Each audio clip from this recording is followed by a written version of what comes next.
سلام، من دارم آماده میشم برم کلاس پیلاتس. این اولین تجربه منه از کلاس پیلاتس. البته که ورزشه که خودم میکنم خیلی از حرکات و اصول پیلاتس توش استفاده میشه، ولی تا حالا کلاس پیلاتس واقعی دستگاه ریفورمر، حالا مربی، اینا تا حالا تجربهشو نداشتم. اولین باره.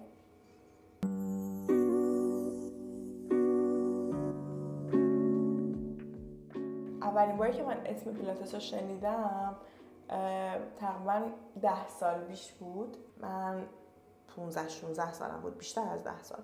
یه شبکه‌ای بود به اسم فشن تیوی، فشن اف داشت وسط الماس. اونجا یه برنامه داشت که حالا راجع مختلف صحبت میکرد. توی یه سگمنتش داشت میگفت که یه ورزشی هست به اسم پیلاتس که خیلی مدل‌ها انجامش میدن، چون که زیاد کفش پاشنه بلند میپوشن، تاندونا و عضلات پشت، یعنی این قسمت ساق پاشون کوتاه میشه و باعث میشه که تصور کنیم پاشنه بلند وایسادی، این عضله جون میکنم رو توضیح بدم. عضله اینجا این به مرور کوتاه میشه و حالا قدشون کوتاه میشه. کلا چیز خوبی نیست دیگه. پیلاتس بهشون کمک میکنه که اون عضله رو برگردونن به حالت عادی. و منم اینجوری بودم که من اینو میخوام، خوشم اومد. ولی خب هیچ وقت فرصت نکردم که برم. تو ایران هم یه چند تا کلاس پیدا کرده بودم، ولی فرصت نمیشه دیگه. تهران هم انقدر که ترافیکش شدیده، تو تکون بخوای بخوری تو تهران یه کل روزت رفته عملا. اصلا هیچ وقت فرصت نکردم که برم. ولی خب خیلی هیجان دارم ببینم که چجوری پیش میره. میدونم که قرار سخت باشه، چون به مربیم گفتم که میخوام روی عضله سازی کار بکنم، نه فلکسیبیلیتی. دیروز رفتم یه سالن هندی، ابروهامو بند انداختم. خیلی اینجوری زیاد برداشت، خیلی ناراحتم.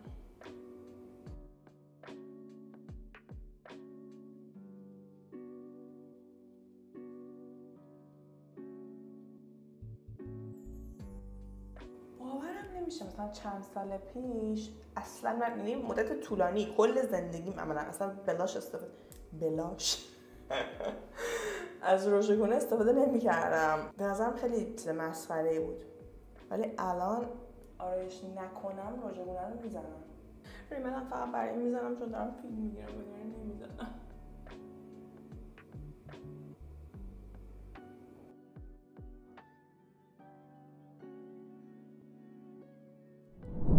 برای لباسم هم همون لباسای ورزشی خودم میپوشم.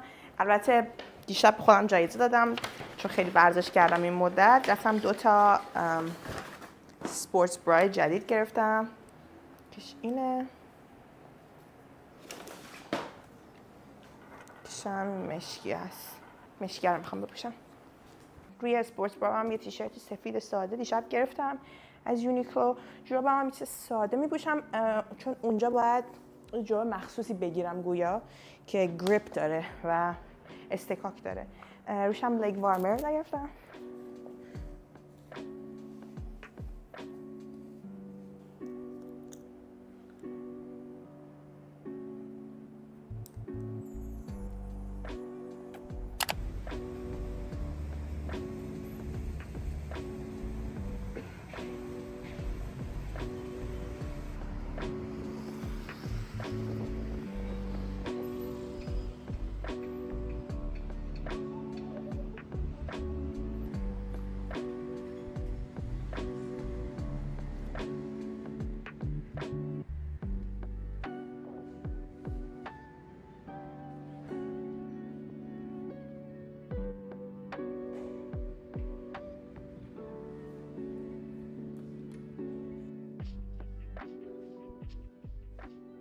اول یه فرم چند صفحه‌ای بهم دادن که توش از سابقه ورزشیم و اهدافم از کلاس پیلاتس ازم پرسیدن.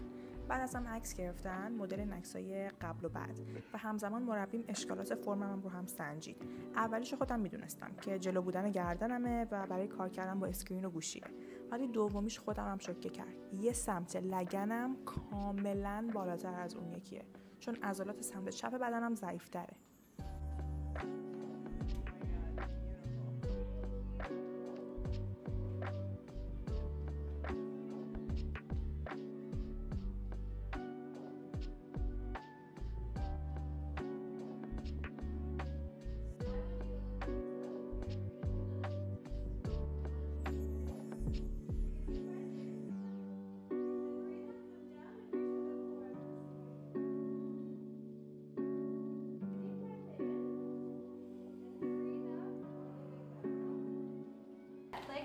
بعد از مشاوره تصمیم گرفتیم این جلسه رو بذاریم برای اصلاحات فرم. اول از پا شروع کردیم که این کج بودن لگنم رو درست کنیم و هولی شیت، به ظاهر واقعا راحت میاد این حرکت، ولی عضلاتی رو تو کف پام و رونم داشت به کار مینداخت که نمیدونستم حتی وجود دارن.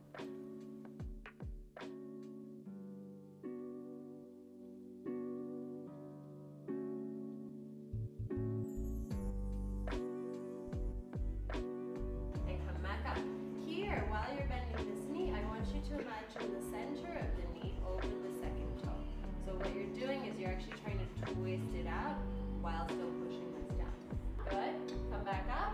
Now you're gonna push down and you're gonna push through this big toe. Bend the knee. Right back in. Stay. Yes.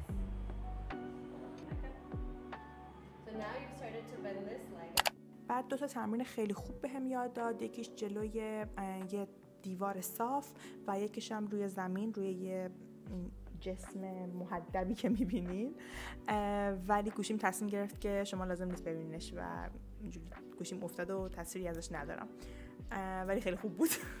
آخر کلاس هم استرچ کردیم، حرکات کششی انجام دادیم و تا حالا بعد هیچ کلاس ورزشی من همچین حسی رو تجربه نکرده بودم. حس میکنم شکفتم، خون داره به مغزم میرسه.